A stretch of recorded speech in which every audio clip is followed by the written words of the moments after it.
नाग पंचमी व्रत कथा। भक्तों, नाग पंचमी श्रावण महीने की शुक्ला पक्ष की पंचमी तिथि को नाग पंचमी मनाई जाती है और इस बार नाग पंचमी 29 जुलाई दिन मंगलवार को मनाया जाएगा। भक्तों, सनातन धर्म में नाग पंचमी पर्व का बहुत महत्व है। इस दिन हर घर में नाग देवता की पूजा की जाती है। धार्मिक मान्यता है कि इस दिन पूजन करने वाले जातकों पर नागों की कृपा होती है, साथ ही सभी तरह के दुखों और कुंडली में मौजूद काल सर्प दोष से मुक्ति मिलती है। भविष्य पुराण के ब्रह्म पर्व में दिए गए नाग पंचमी की कथा के बारे में बताते हैं कि इस पुराण के अनुसार सुमंतु मुनि ने शतानिक राजा को नाग पंचमी की कथा के बारे में बताया है। श्रावण शुक्ला पक्ष के पंचमी के दिन नागलोक में बहुत बड़ा उत्सव होता है। पंचमी तिथि को जो व्यक्ति नागों को गाय के दूध से स्नान कराता है, उसके कुल को सभी नाग अभय दान देते हैं। उसके परिवारजनों को सर्प का भय नहीं रहता। महाभारत में जन्मेजय के नाग यज्ञ की कहानी है, जिसके अनुसार जन्मेजय के नाग यज्ञ के दौरान बड़े बड़े विकराल नाग अग्नि में आकर जलने लगे। उस समय आस्तिक नामक ब्राह्मण सर्प यज्ञ रोककर नागों की रक्षा की थी। यह पंचमी की तिथि थी। भक्तों, ऐसे में नागों को पंचमी तिथि बहुत प्यारी होती है। इस दिन मिट्टी के नाग बनाना चाहिए, उनकी पूजा करना चाहिए, उसके ऊपर दूध स्नान कराना चाहिए। तदोपरांत उन्हें विश्व रचित कर ब्राह्मणों को भोजन कराना चाहिए। इस प्रकार नियम अनुसार जो पंचमी को नागों का पूजन करता है, उसी पर नागों की विशेष कृपा रहती है।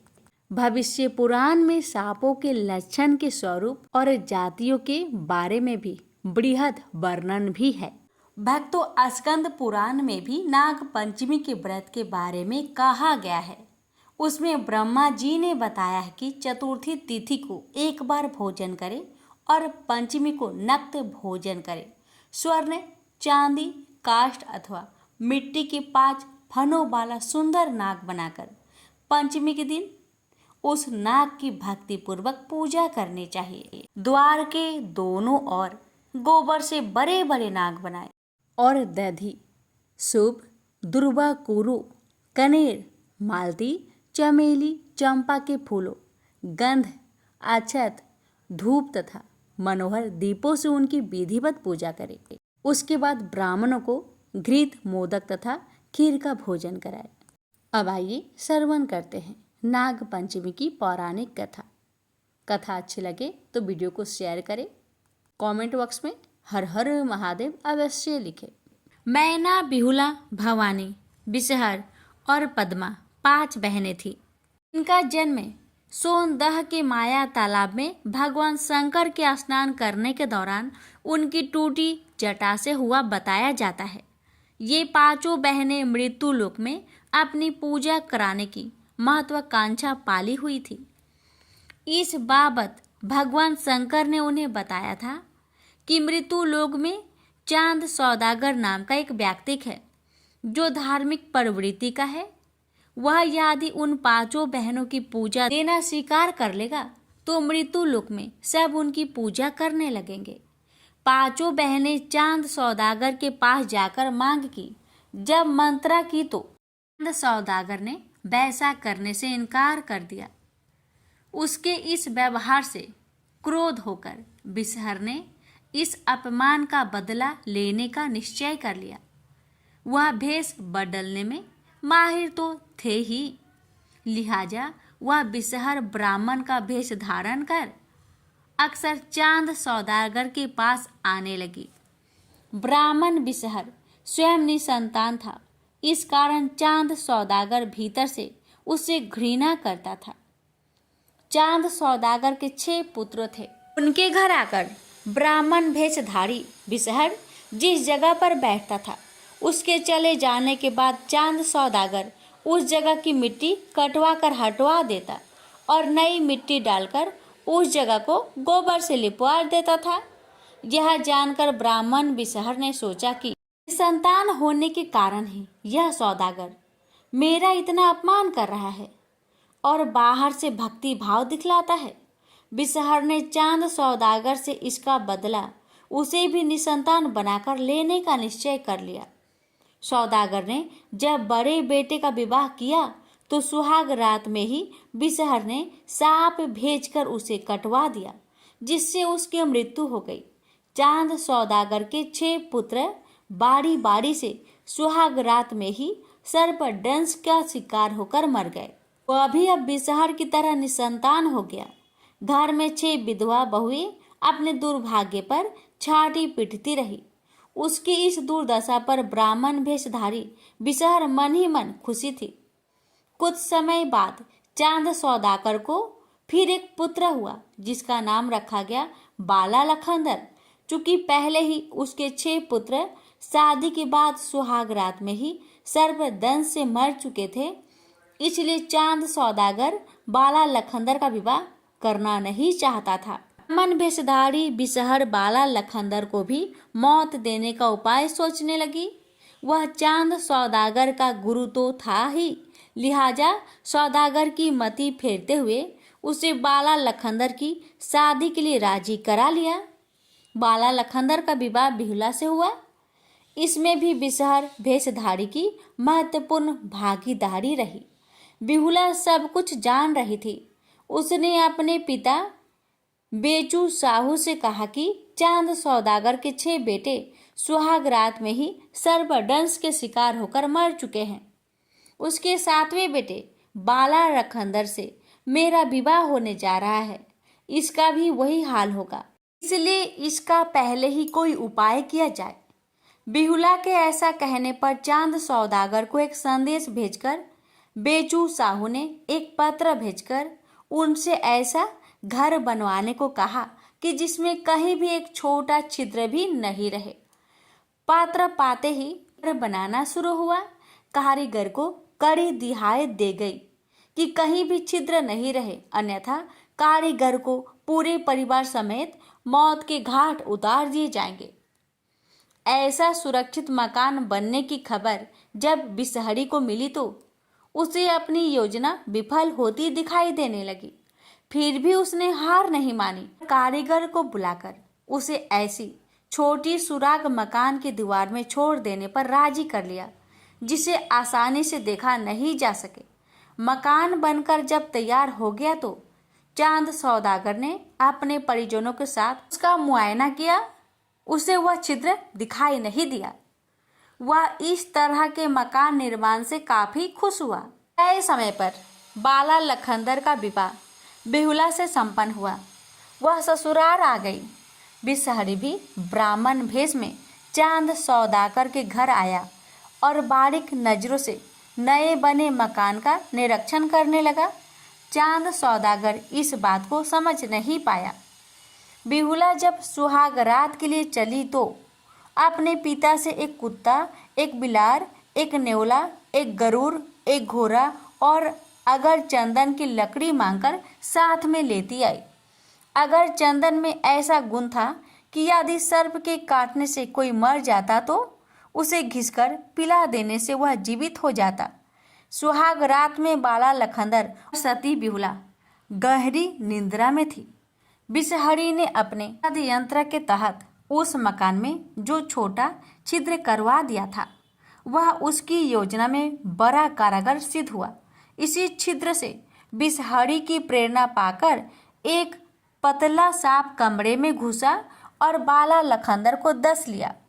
उसने बिहुला को जगाने की कोशिश की मगर गहरी निद्रा में होने के कारण नहीं जाग पाई।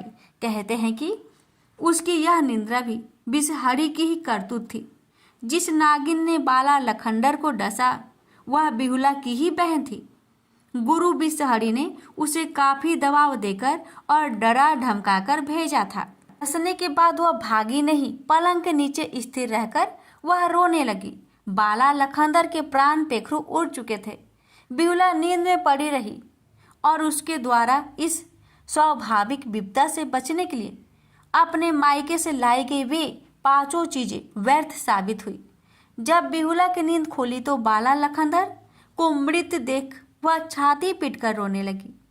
उसकी यह दशा देख उसके पति को डसने वाली नागिन ने उसे सांत्वना देते हुए कहा कि तुम रो मत, यदि कहोगी तो मैं अभी तुम्हारे पति को जीवित कर दूंगी, लेकिन विषहरी की दुर्गति नहीं हो पाएगी।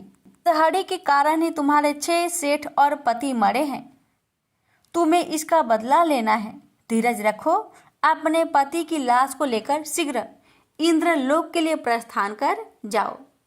उधर बाला लखनदर की मृत्यु की खबर सुनते ही चांद सौदागर की हवेली में कोहराम मच गया। चांद, साहू और मां मातेश्वरी समेत 6 विधवा भौजाइयां छाती पीट पीट कर रोने लगी।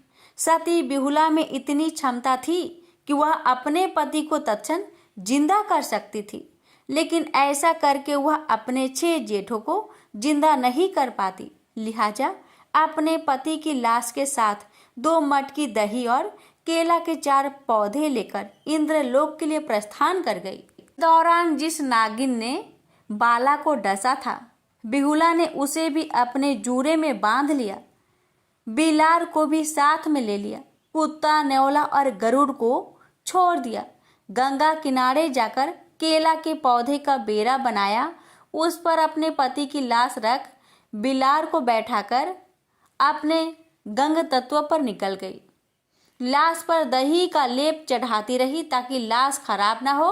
बीच बीच में बिलार से लाश पर लगी दही चटवाकर लाश को साफ करने के बाद पुनः दही का लेप चढ़ा दिया करती थी। 12 वर्ष की यह यात्रा थी। रास्ते में कई लोग ने उसे विवाह का प्रलोभन भी दिया, लेकिन पतिव्रता बिहुला ने इस प्रलोभनों पर कोई ध्यान नहीं दिया। इधर विषहर के क्रोध के कारण चांद सौदागर की संपत्ति नष्ट हो गई और पति पत्नी दोनों आंधे हो गए। 12 वर्षों तक बिहुला निर्जला उपवास करती रही। बिहुला की एक मौसी थी, उसका नाम रेघवा था। उसका पता ठिकाना पूछती हुई वह उसके पास गई, सारा हाल कह सुनाया। वह उसकी पति की लाश कुछ समय के लिए रखने के लिए राजी हो गई और बिहुला को अकेले ही इंद्रपुरी जाने की सलाह दी। उसने बिहुला को यह रहस्य भी बताया कि रास्ते में नैतिया नाम की एक धोबिन है जो इंद्रपुरी का कपड़ा धोती है। वह महाराक्षसनी है, वह देखते ही तुम्हें खा सकती है, इसलिए उसके पास जाते ही तुम उससे मौसी का रिश्ता बना लेना, ते तुम्हारा काम बन जाएगा। बिहुला वहां से नैतिया धोबिन के पास गई और नैतिया ने बिहुला से कहा कि उसकी तो कोई बहन ही नहीं है, तो वह उसकी बिहुला किध मौसी कैसे हुई। इस पर बिहुला ने नैतिया को जवाब दिया, उसके विवाह के बाद उसकी माँ की पैदाइश हुई थी। जब आप अपनी बहन को नहीं देखी तो वो कैसे पहचानेगी।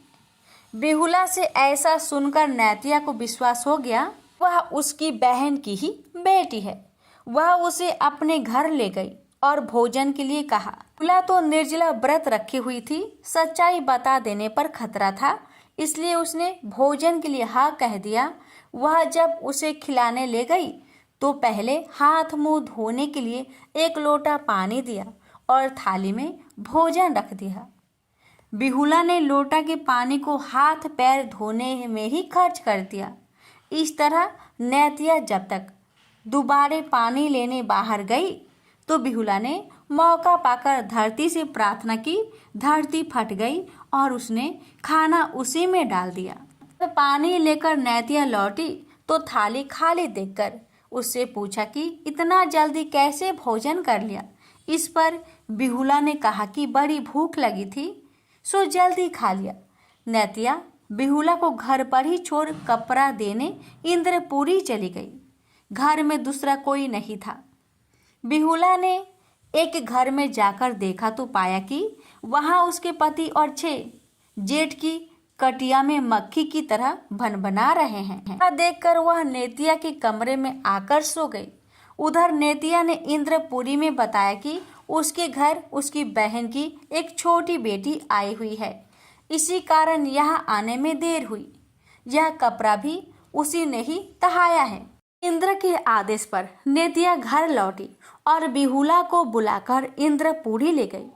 इंद्र ने नेतिया से कहा कि वह बिहुला को यहीं छोड़कर जाए और कल आकर इसे ले जाए। नेतिया वापस घर लौट गई। बिहुला ने सारी आप बीती देवराज इंद्र को सुना दिया।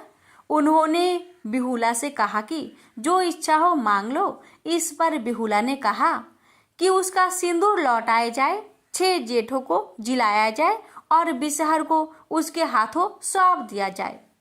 तब इंद्र ने पूछा कि बिसहर को लेकर वह क्या करेगी। इस पर उसने कहा कि बिसहर को उसको जो करना होगा वही करेगी। बिसहर उसे नहीं दिया जाएगा तो वह कुछ नहीं लेगी। इंद्र के मृत्यु लोक से बिसहर को तुरंत इंद्रलोक लाने का आदेश दिया। बिसहर इंद्रलोक लाया गया। यहाँ आने पर जब उसने बिहुला को देखा तो उसके होश उड़ गए। बिहुला ने बिसहर के सामने ही इंद्र को उसके तमाम कारनामों से अवगत करा दिया। बिसहर ने बिहुला द्वारा अपने ऊपर लगाए गए आरोप का प्रमाण देने को कहा। बिहुला ने इसके लिए कुछ समय की मांग की। वह रेघुआ के घर जाकर अपने पति की लाश ले आई और साक्षी के रूप में उसने जूड़े में बंधे नागिन को खोल दिया। उस नागिन ने कहा कि वह 12 वर्ष से निर्जला है, बोलने की शक्ति उसमें नहीं है, कुछ खाने के बाद ही सारा हाल बता सकूंगी। इसके बाद बाला लखनदर की लाश के साथ बिहुला को सुलाया गया। जैसे जैसे नागिन ने उसे डसा था सब प्रत्यक्ष उसने दिखा दिया। बिहुला ने इंद्र से कहा कि बिसहर उसके 6 जेठ को मारकर नेतिया के यहाँ रखे हुए हैं, वहाँ से उन्हें मंगाया जाए। कुछ लोगों के साथ बिसहर को नेतिया के घर भेजकर बिहुला के सभी जेठ एवं पति को लाया गया। इंद्र महाराज ने उन्हें फिर से जीवित कर दिया। बिहुला इंद्र की आज्ञा लेकर पति और 6 जेठ के साथ अपने घर की ओर वापस चली। सारा सामान बिसहर के सिर पर लादकर उसके गले में डोरी बांध ले चली। रास्ते में बिसहर की काफी दुर्गति हुई। पति की लाश के साथ इंद्रलोक आने के क्रम में जिन लोगों ने उसे प्रलोभन दिया था सबों को बारी बारी से मुंह से फूंक फूंक कर जला दिया। अंत में वह अपने नगर में आई और अपने पतिव्रत्य धर्म के बल पर सारी नष्ट हुई संपदा को वापस ले आई। सास ससुर को जब स्नान कराया तो उनका अंधापन दूर हो गया।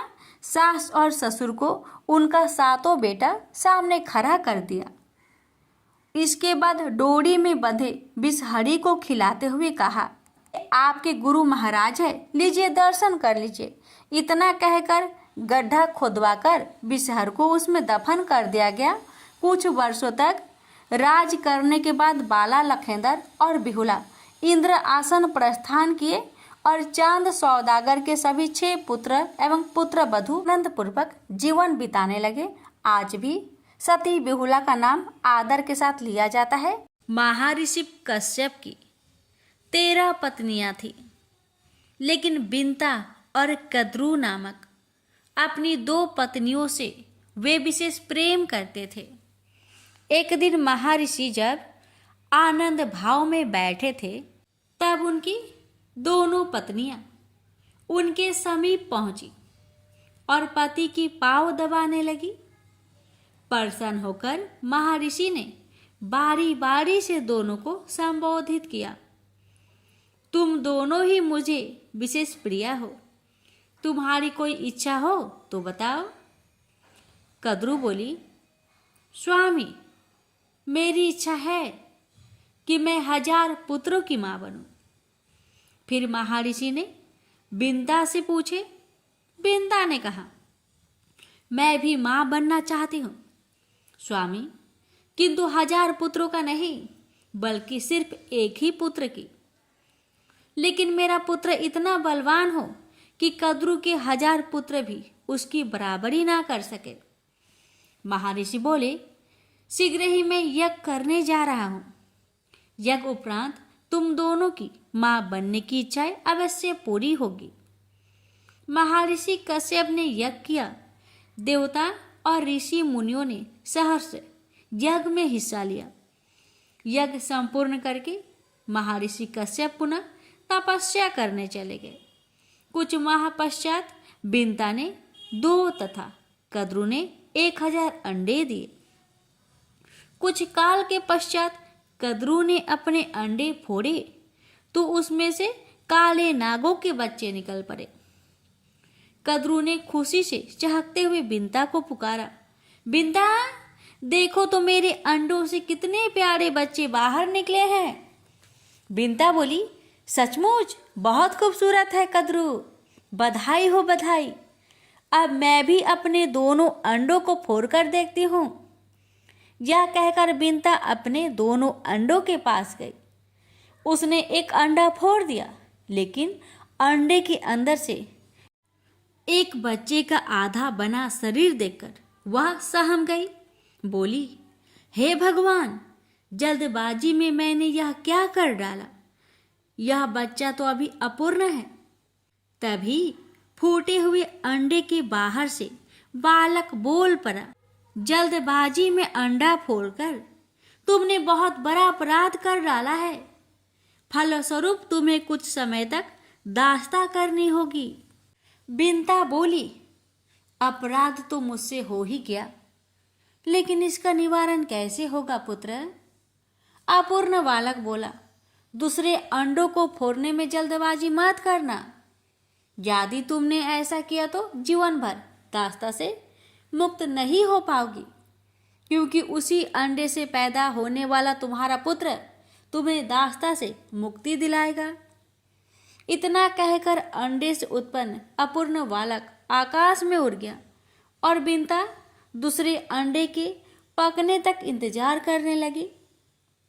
समय पाकर अंडा फूटा। उसमें से एक महान तेजस्वी बालक उत्पन्न हुआ, जिसका नाम गरुड़ रखा गया। गरुड़ दिन प्रतिदिन बड़ा होने लगा और कद्रू के हजारों पुत्रों पर भारी पड़ने लगा। परिमाण स्वरूप बिंता और कद्रू के संबंध दिन प्रतिदिन कटु से कटुतर होते गए। एक दिन जब बिंता और कद्रू भ्रमण कर रहे थे, कद्रू ने सागर के किनारे दूर खड़े एक सफेद घोड़े को देखकर बिंता से कहा, बता सकती हो बिंता, दूर खड़ा हुआ घोड़ा किस रंग का है? बिंता बोली, हाँ, सफेद रंग का। कद्रू बोली, शर्त लगाकर कह सकती हो कि घोड़ा सफेद रंग का ही है? मुझे तो इसकी पूंछ काले रंग की नजर आ रही है। बिंता बोली, तुम्हारा विचार गलत है। घोड़ा पूंछ समेत सफेद रंग का है। दोनों में काफी देर तक यही बहस छिड़ी रही। आखिर में कद्रू ने कहा, तो फिर हम दोनों में शर्त हो गई। कल घोड़े को चलकर देखते हैं। यदि वह संपूर्ण सफेद रंग का हुआ तो मैं हारी, और यदि उसकी पूंछ काली निकली तो मैं जीत जाऊंगी। उस हालत में जो भी हम दोनों में से जीतेगी, तो हारने वाली को जीतने वाले की दासी बनना पड़ेगा। बोलो, तुम्हें मंजूर है? बिंता बोली, हाँ, मुझे मंजूर है। रात को कद्रू ने अपने सर्प पुत्रों को बुलाकर कहा, आज रात को तुम सब उच्च श्रवा घोड़े की पूंछ में जाकर लिपट जाना, ताकि सुबह जब बिंता देखे तो उसे घोड़े का पूंछ काली नजर आए।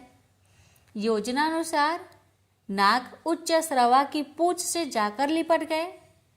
परिणाम स्वरूप सुबह जब कद्रू ने बिंता को घोड़े की पूंछ काले रंग की दिखाई तो वह हैरान रह गई। बोली, ऐसा कैसे हो गया? कल तो इसकी पूंछ बिल्कुल सफेद थी। कद्रू बोली, खूब तसल्ली से देख लो, घोड़े की पूंछ आरंभ से ही काली है।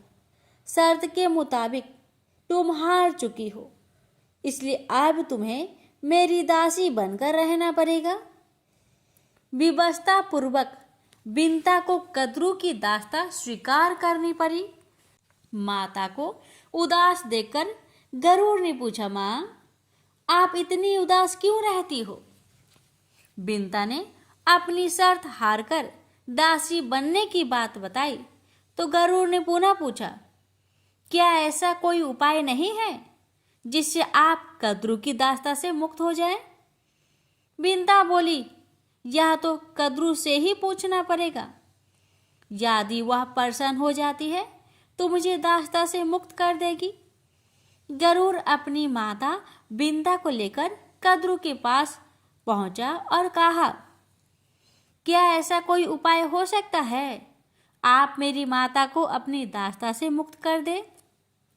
कद्रू बोली, हाँ, हो सकता है, बस शर्त है कि तुम मेरे पुत्र को अमृत लाकर दे दो। यह सुनकर गरुड़ सोच में पड़ गया। उसने अपनी माता से पूछा, माँ, अमृत कहाँ मिलेगा जिसे लाकर मैं तुम्हें दासी जीवन से मुक्त कर सकूं? बिंदा ने कहा, बेटा, अमृत का पता तुम्हारे पिता बता सकते हैं, तुम उन्हीं के पास जाकर पूछो। गरुड़ महर्षि कश्यप के पास पहुंचे। कश्यप अपने पुत्र को देखकर बहुत प्रसन्न हुए। गरुड़ ने उनसे पूछा, पिताश्री, मैं अमृत लाकर अपनी माता को दास्ता से मुक्ति दिलाना चाहता हूँ। कृपया आप मुझे बताएं कि अमृत कहाँ मिलेगा। महर्षि बोले, पुत्र, देवराज इंद्र ने अमृत की सुरक्षा के लिए बहुत व्यापक प्रबंध कर रखा है, वहां तक पहुंचना बड़ी कठिन है। गरुड़ बोले, इंद्र ने कितने ही कड़े सुरक्षा प्रबंध क्यों ना कर रखे हो, मगर मैं अमृत लेकर जरूर आऊंगा। आप मुझे सिर्फ उस स्थान का पता बता दीजिए। महर्षि कश्यप ने गरुड़ को इंद्र का पता बता दिया। गरुड़ ने फिर पूछा, पिताजी, मुझे भूख लगती है, कृपया ये भी बता दीजिए कि लंबे मार्ग में क्या खाकर अपना पेट भरूं। महर्षि बोले, अमृत जिस स्थान पर रखा है उस सरोवर तक पहुंचने में तुम्हें वक्त लग जाएगा। इस बीच समुद्र के किनारे तुम्हें निषादों की अनेक बस्तियां मिलेगी। ये निषाद बहुत पतित है और इनके आचरण असुरों जैसे हैं। तुम इन्हें खाकर अपनी भूख मिटा लेना। गरुड़ बोला, और उसके बाद भी मेरा पेट ना भरा तो? महर्षि बोले, सरोवर के अंदर एक विशाल कछुआ रहता है और उसके साथ ही वन में एक महाभयंकर हाथी भी रहता है। दोनों ही बहुत क्रूर और आसुरी प्रवृत्ति के हैं। तुम उन्हें भी खा सकते हो। पिता का आदेश पाते ही गरुड़ अमृत सरोवर की ओर बढ़ चला।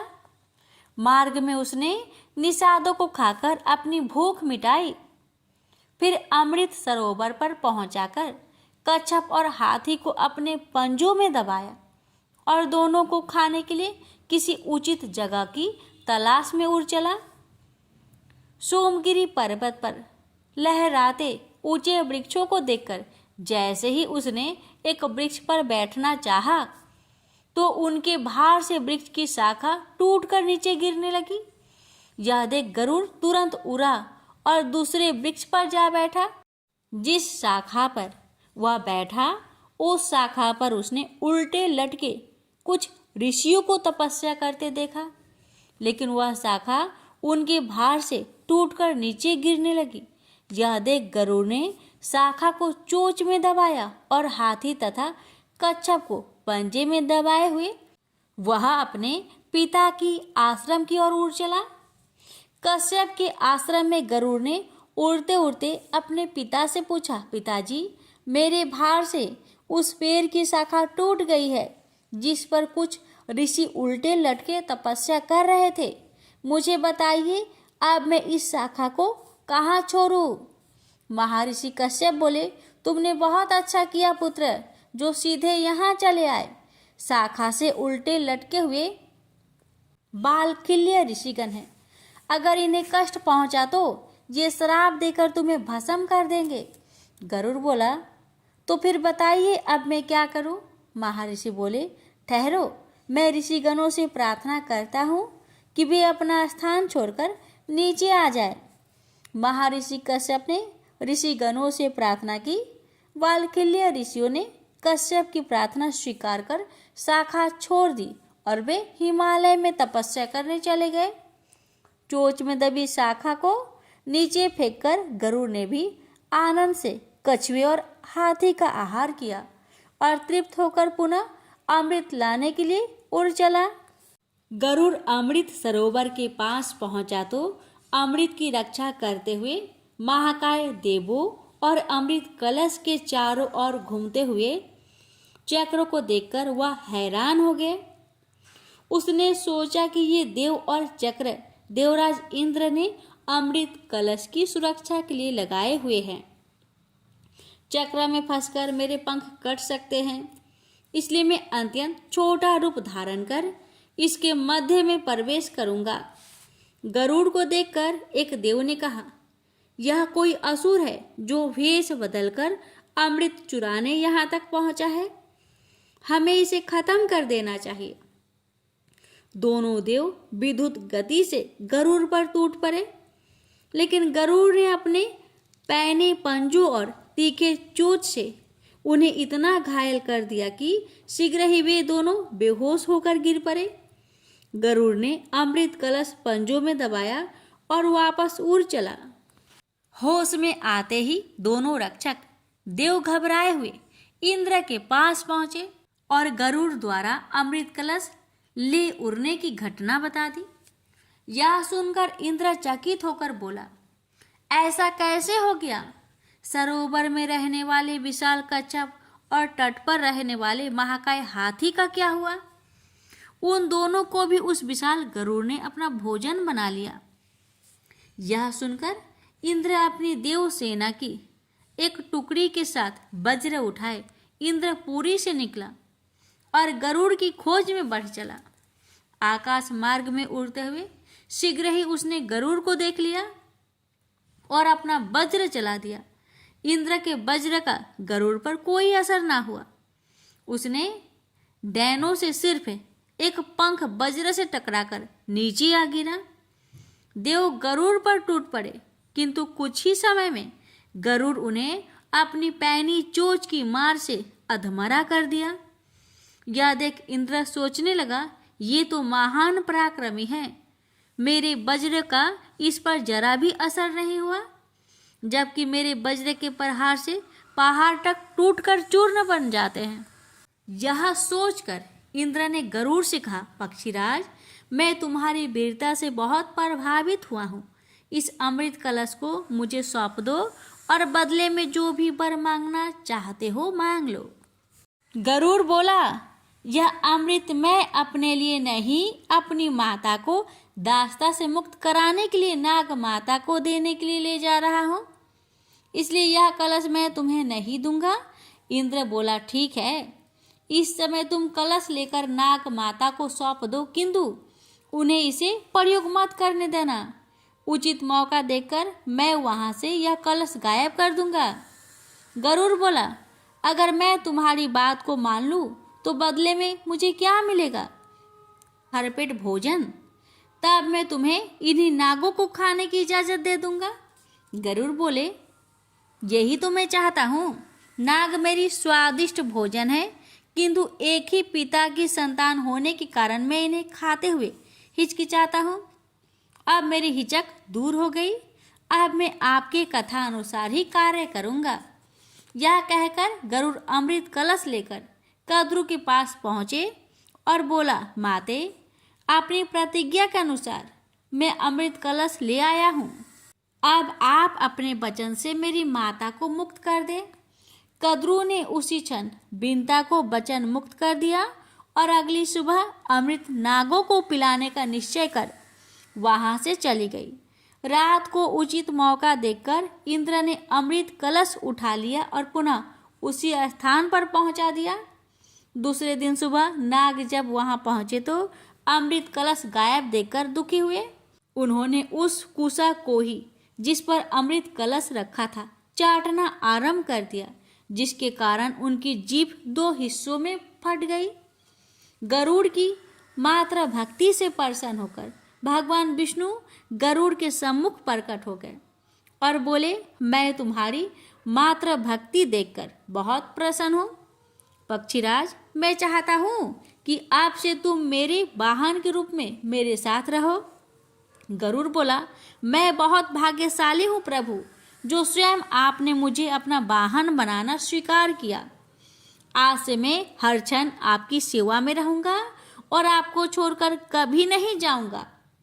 इस तरह उसी दिन से पक्षीराज गरुड़ भगवान विष्णु के वाहन के रूप में प्रयुक्त होने लगे। गरुड़ के भगवान विष्णु की सेवा में जाते ही देवता भयमुक्त हो गए। प्रेम से बोलिए जय श्री हरि। विष्णु भगवान की जय, माता लक्ष्मी की जय। लापसी तपसी की कथा। एक लापसी था, एक तपसी था। तपसी हमेशा भगवान की तपस्या में लीन रहता था। लापसी रोजाना सवा सेर की लापसी बनाकर भगवान का भोग लगाकर जीम लेता था। एक दिन दोनों लड़ने लगे। लापसी बोला, मैं रोज भगवान की तपस्या करता हूँ, इसलिए मैं बड़ा हूँ। लापसी बोला कि मैं रोज भगवान को सवा सेर लापसी का भोग लगाता हूँ, इसलिए मैं बड़ा हूँ। नारद जी वहाँ से गुजर रहे थे। दोनों को लड़ता देखकर उनसे पूछा कि क्यों तुम लड़ रहे हो। लापसी ने खुद को बड़ा होने का कारण बताया और तपसी ने अपना कारण बताया। नारद जी बोले, तुम्हारा फैसला मैं कर दूंगा। दूसरे दिन लापसी और तपसी नहाकर अपनी रोज की भक्ति करने आए तो नारद जी ने छुपकर 1.25 करोड़ की एक एक अंगूठी उन दोनों के आगे रख दी। तपसी की नजर जब अंगूठी पर पड़ी तो उसने चुपचाप अंगूठी उठाकर अपने नीचे दबा ली। लापसी की नजर अंगूठी पर पड़ी लेकिन उसने ध्यान नहीं दिया। भगवान को भोग लगाकर लापसी खाने लगा। नारद जी सामने आए तो दोनों ने पूछा कि कौन बड़ा। तो नारद जी ने तपसी को खड़ा होने को कहा। वो खड़ा हुआ तो उसके नीचे दबी अंगूठी दिखाई पड़ी। नारद जी ने तपसी से कहा, तपस्या करने के बाद भी तुम्हारी चोरी करने की आदत नहीं गई, इसलिए लापसी बड़ा है और तुम्हें तुम्हारी तपस्या का कोई भी फल नहीं मिलेगा। तपसी शर्मिंदा होकर माफी मांगने लगा। उसने नारद जी से पूछा, मुझे मेरी तपस्या का फल कैसे मिलेगा। नारद जी ने कहा, यदि कोई गाय और कुत्ते की रोटी नहीं बनाएगा तो फल तुझे मिलेगा। यदि कोई ब्राह्मण को भोजन करवाकर दक्षिणा नहीं देगा तो फल तुझे मिलेगा। यदि कोई साड़ी के साथ ब्लाउज नहीं देगा तो फल तुझे मिलेगा। यदि कोई दिए से दिया जलाएगा तो फल तुझे मिलेगा। यदि कोई सारी कहानी सुने लेकिन तुम्हारी कहानी नहीं सुने तो फल तुझे मिलेगा। उसी दिन से हर व्रत कथा कहानी के साथ लापसी तपसी की कहानी भी सुनी और कही जाती है। प्रेम से बोलिए लक्ष्मी नारायण की जय।